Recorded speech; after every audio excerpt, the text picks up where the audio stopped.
et bienvenue à la chaîne. Incroyable. Aujourd'hui, messieurs, dames, le fléau de la seconde guerre, j'ai nommé le Tiger H1. Ou le Tiger E, sauf qu'on avait la flemme de jouer en 6-0 pour tomber à chaque fois en 6-7. Donc on s'est dit, on va faire un peu de 5-7. Pourtant, je déteste ce BR. Pour dire à quel point je suis gentil pour faire plaisir aux abos. Bref, aujourd'hui je suis accompagné de deux habits. J'ai nommé Chocolatine et The BRC Player. Je vous laisse vous présenter.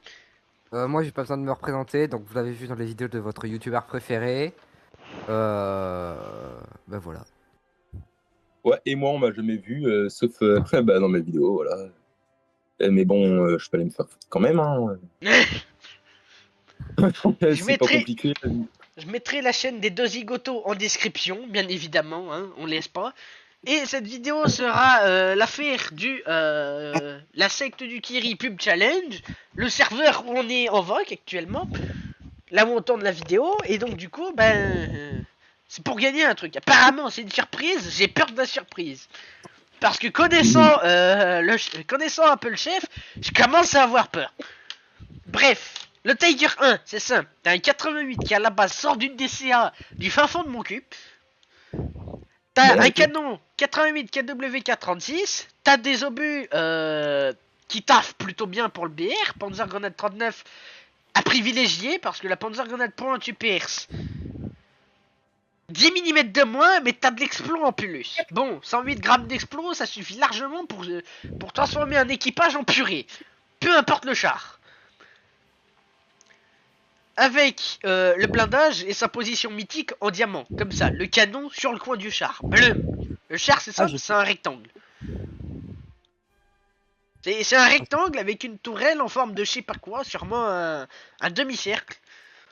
Avec ma petite Ouais, décale. mais faut quand même noter qu'il y a les porte-grenades fumigènes, je crois, ou un truc comme ça, qui Ouais, font sur les lever le côtés. canon quand t'es en Sur bonne les... position.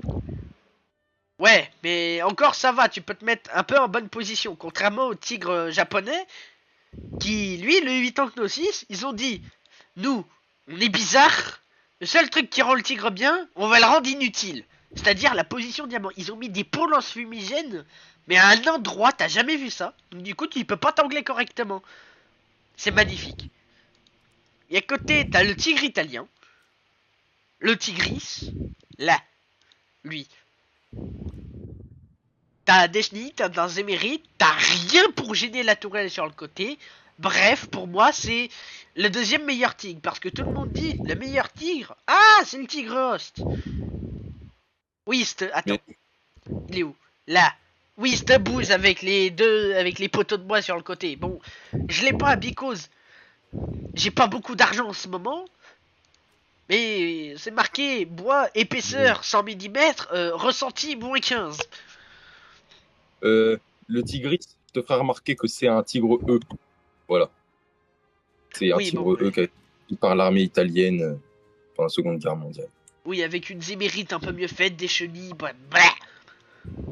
Et le tigre numéro 6, Japs, Le Vitank c'est No un 6. tigre E mélangé à un tigre A1.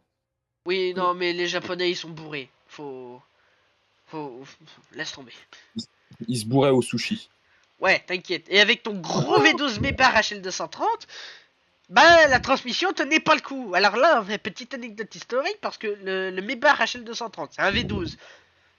Et souvent les gens nous disent ouais le V12 c'est pas si vieux que ça date de l'époque de Ferrari. Non non non, ça date de la Seconde Guerre. Bah ouais, les gros tanks, c'est mort. Ils avaient besoin de beaucoup de cylindres pour générer beaucoup de coupes pour faire avancer quand même des machins de 57 tonnes.